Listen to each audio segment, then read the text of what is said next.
Guys, so today we will be looking at changing the FPS on the GHK GBB conversion kit yet again. In this video I will be discussing briefly how to take this apart and also what we're actually going to be doing.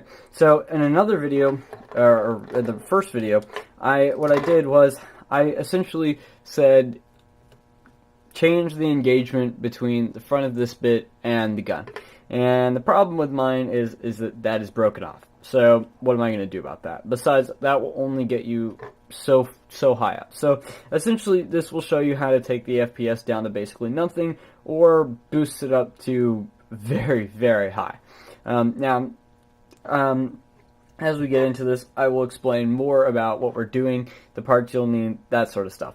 So to start with, I'm not going to insult your intelligence by showing you how to take the gun apart. I assume you already know how to do that.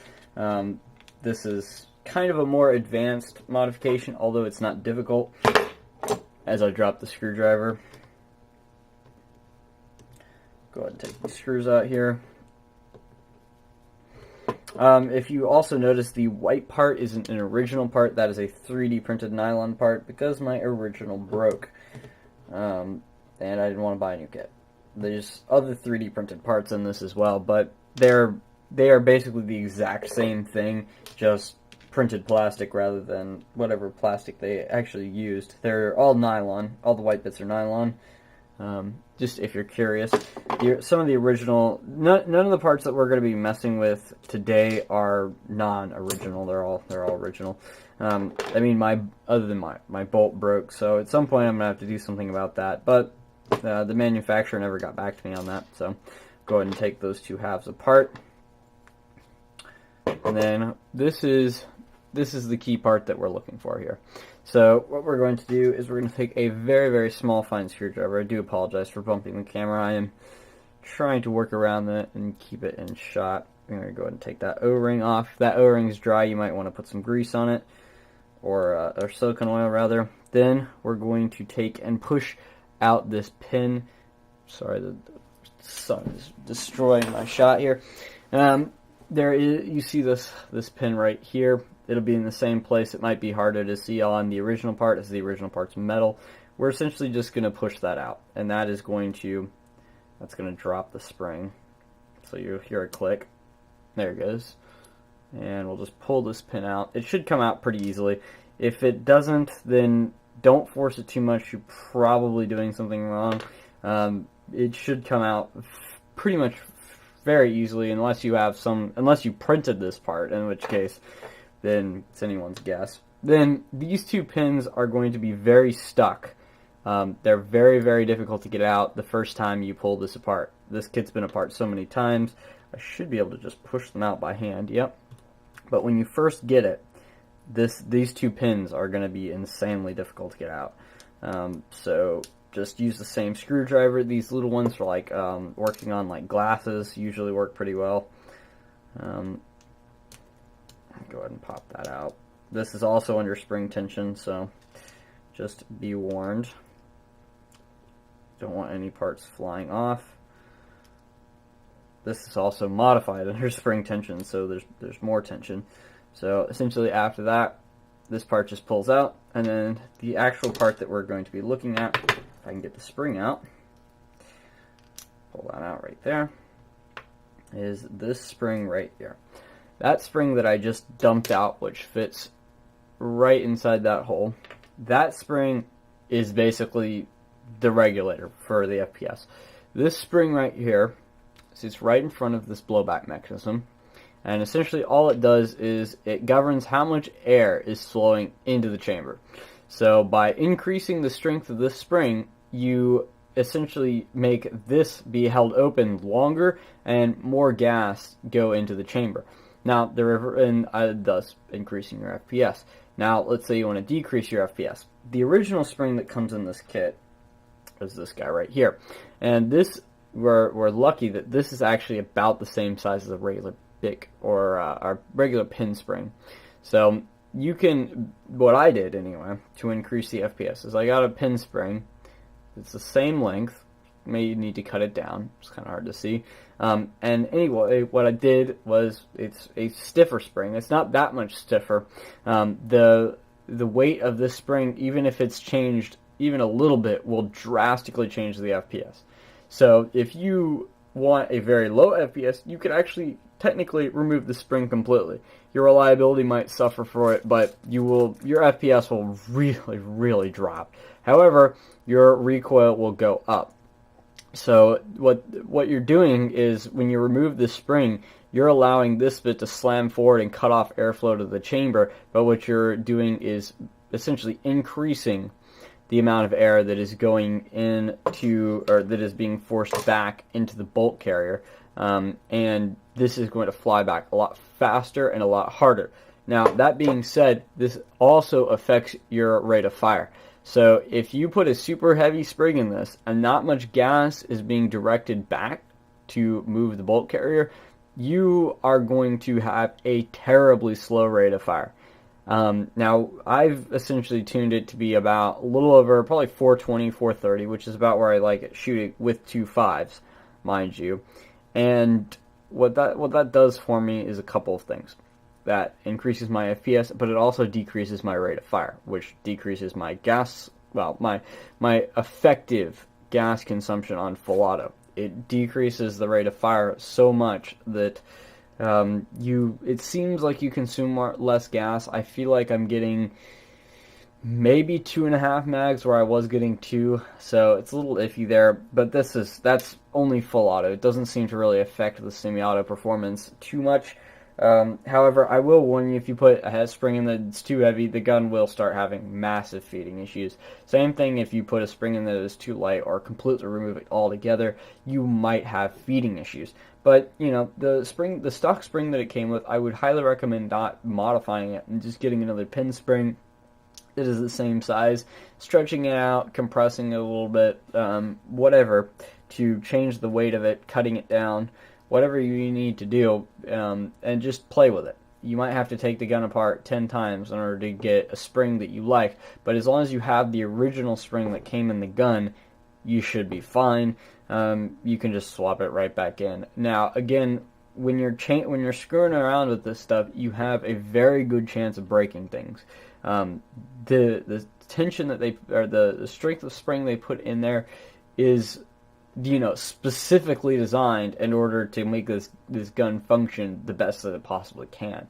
So when you start screwing with that, you're starting to screw with the way that the gun functions, and you're going to start having problems, most likely, if you're not careful. But other than that, I think that at about 100 PSI, this is shooting about 420-ish, 400, 420, with .25s, which is right where I like it. That's about what propane's sitting at. So I don't have to crank up the pressure because I run compressed air through this in order to get a good result. But like I said, it is not my fault if you ruin something on your gun, because it is very easy to do if you start screwing around with stuff inside of it. So fair warning, you might break something, you might break one of these pieces. These are pretty commonly broken, I think, because this is where all the force is going. This is high strength nylon, so I doubt this piece is ever going to break. I don't know what they originally made it out of, but as you can see, that's I'll just try to bend it with both hands. That's a lot more rigid, putting about the same amount of force. Yeah, you can tell this is a lot more flexible. This is probably quite a lot stronger too, but that's beside the point. If you have a 3D printer, I believe I still have the files up for this. Just search for them on Thingiverse. But yeah, I think that's about it. I'm going to go ahead and reassemble it on camera, because there are some weird things to go with it. But if this is all you wanted to hear, then I'm done explaining things. I'm just going to put the gun back together, so you can see how things go. And I'm going to put the modified spring in it as well. So we're just going to insert the spring, push that down there a little bit. We're going to get, I'm going to call this the valve. I'm sure there's a very technical term for that.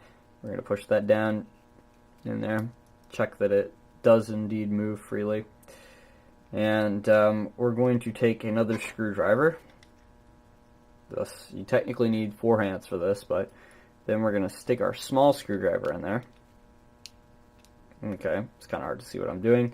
but we need to get it aligned with that slot. You can kind of see that there's that slot right there.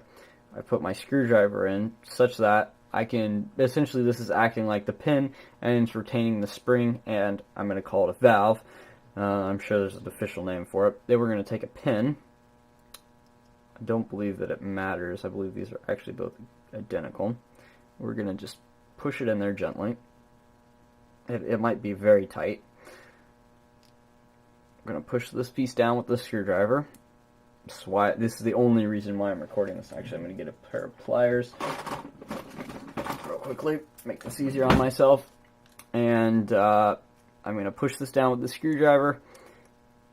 And I'm going to push this pin in very gently, not to break the plastic. It's very easy to do. There we go. Right like that.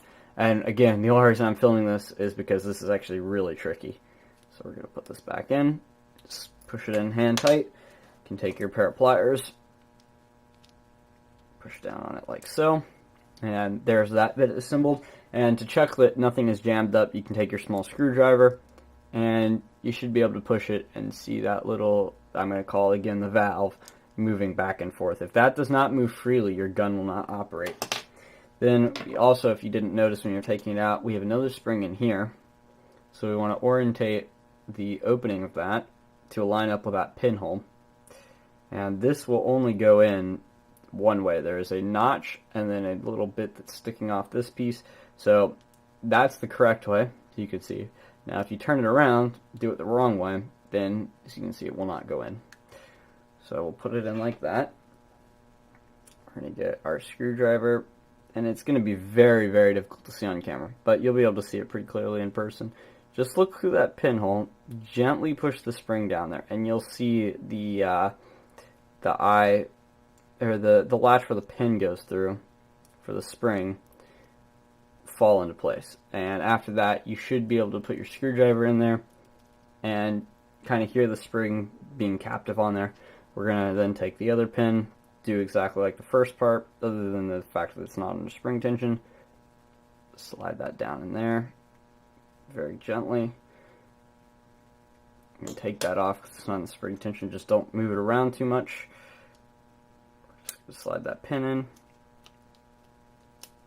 Push down all the way. And there you go. There's that pit. So we can go ahead and take our small screwdriver, shove it down there. And what we want to do, this is actually really tricky, is pull. Again, you're not going to be able to see it on camera, but pull the other end of that spring up.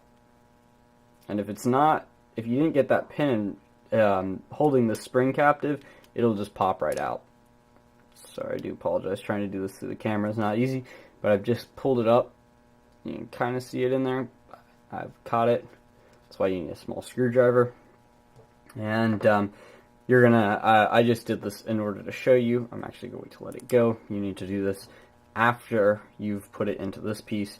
If you don't, then, well, it's going to be a nightmare. So we're just going to shove that right in like that. Want to make sure that this still moves freely. If anything doesn't move freely, there's a problem, and you've done something wrong. We're going to basically do what I just did, except with it still in there. It's going to be much harder to see this time. Do apologize if I'm going out of shot. This is actually very, very tricky to get right. Getting it apart isn't hard, but getting it back together can be one heck of a trick. You kind of hear my failures in the spring snapping back down. My spring is also a tiny bit shorter because I ended up trimming it because I was having feeding issues. And that seemed to fix the feeding issues. Not that I recommend you doing that, by the way. Come on. The feeding issues were most likely caused by another modification. Alright, I might have gotten it. Alright, I've gotten it. It's now captive as I drop the pliers. So it's now held by my screwdriver here. And I've got this lined up with this pinhole where the pin that retains this goes back in. We're just going to stick that pin in there. So let me get around the pliers. Right here. It's about dinner time, isn't it? We're just going to stick this pin in here, right like so. We should be able to then push the spring off onto that pin. Kind of hard to see down there. Okay, now that our spring is captive, push it all the way in with our thumb. Now, when you push it forward, you can kind of see how it returns on spring tension. It's a bit low on lubricant, but yeah, you can see how it returns on spring tension. So if it looks like that, and you've got it in the right orientation, you can see that silvery bit. I like to call it the valve down there. If you do it wrong and you put this upside down, then your gun's not going to work. You won't be able to see that silvery bit down there. Kind of see it in the camera moving. You'll just be able to see black, and well, your gun's not going to function. Put that back. Ensure proper function. Mine's getting a bit stuck. I'm going to have to add a little bit of lubricant in there, but then from there it's pretty straightforward. You just put the gun back together, and shouldn't have any issues. I'll go ahead and do that, I suppose, real quickly on camera. Put that piece in there. This piece like so. And then usually you'd have a tip that goes there, so you'd want to push it forward. And now what I usually do is I gently spread these two bits apart. Spread these apart and push the spring down in between them and sort of pinch them closed like this. At this point, we can take our screws and our nuts, and we can go ahead and stick them in there. These are slightly different than what you'll have, mainly because I've replaced these, but same concept. You have a nut that you have to screw into the other side. You might want to stick the nut in first and screw it in. It depends on how tight yours is. As I recall, the original wasn't insanely tight, and the pieces fit much better together, but you know, just do like this. Go ahead and tighten it up. Now, you don't want it too tight, because if you tighten it too much, you're gonna have feeding issues at that point. Make sure mine is not moving completely freely. It could use some lubrication, but tighten this up and go ahead and put the last screw in here.